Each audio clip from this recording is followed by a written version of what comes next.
We are very, very sorry. Hindi ko, siyempre lahat kami nalulungkot dahil napakataas ng ating casualty figures. At ito, karamihan talaga ay dinala ng tubig. Dahil sa laki ng tubig, dahil sa bilis ng parating ng flash flood. Kakatapos lang ng briefing tungkol nga sa mga nangyari sa Bagyong Tino. And nakuha na nakapunta kami sa ibang lugar, yung mga evacuation center na nasira. Ang talagang naging damage ay galing sa baha dito sa bagyong ito. Hindi masyado sa malakas na hangin. At nakita natin na yung mga dinagay dati na mga dike, mga protection ay hindi talaga kaya yung bigat, yung dami ng tubig na bumagsak. So what we did, siyempre, kagaya ng dati, pumunta na lahat ng mga agencies. Of course, nauuna dyan is the DSWD, mag-provide ng relief goods para sa mga lalong-lalo na yung mga nasa evacuation center o yung mga na-dislocate, nasiraan ng bahay. Yun ang unang-una. So food and water. Tapos nandyan na yung ating mga medical team para tignan sila kung merong mga nasugatan, merong mga nagkaroon ng karamdaman dahil sa bagyo. At binibigyan ng gamot. Tapos meron tayo pa cash assistance. Ang binibigay natin ngayon, 5,000 para sa mga partially damaged na bahay at 10,000 para sa completely damaged na bahay. Para meron silang magamit para makapagtayo na naman sila ulit ng bahay. And so that is ongoing now. Later on, patuloy naman ang tulong kasi meron tayo mga i-relocate kasi marami sa naging biktima ay nasa no-build zone. At nakapagpatayo sila ng bahay dun sa no-build zone. Kaya't kailangan silang i-relocate. So, yun din, isa pa yun, ginagawa namin.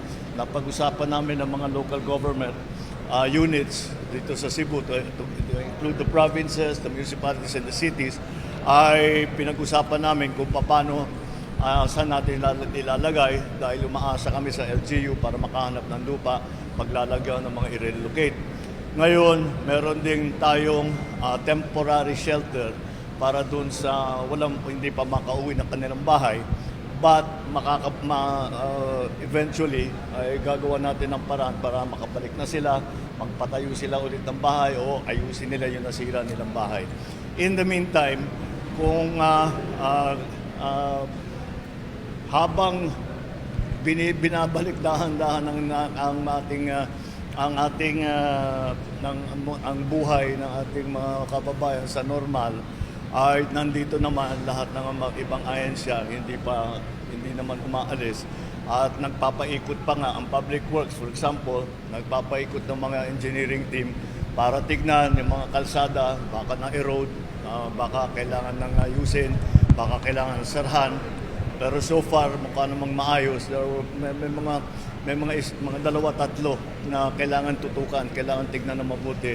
Baka hindi na pwedeng gamitin dahil nasira na dahil sa baha.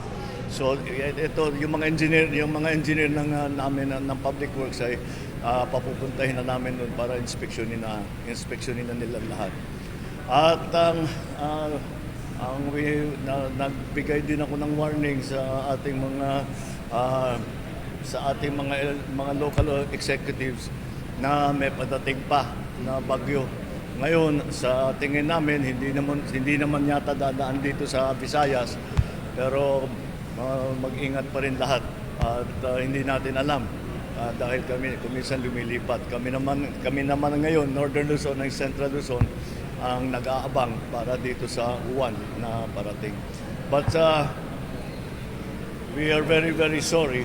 Hindi ko, siyempre lahat kami nalulungkot dahil napakataas ng ating casualty figures. At ito, karamihan talaga ay dinala ng tubig. Dahil sa laki ng tubig, dahil sa bilis ng parating ng flash flood. Ang sinasabi sa atin, ang pinaghahandaan ng mga LGU officials was a storm surge. Yung papasok galing sa dagat. Pero ang talagang nangyari, flash flood naman. Iba yung nangyari. At hindi natin napaghandaan dahil iba yung in-expect natin. But anyway, nangyari na.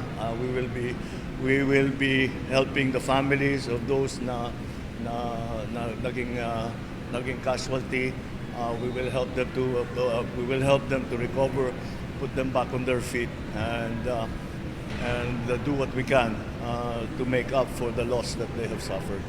And that is, again, I made the same promise to to Cebu, your governor and your mayor, that as long as the national government is needed, we will be here.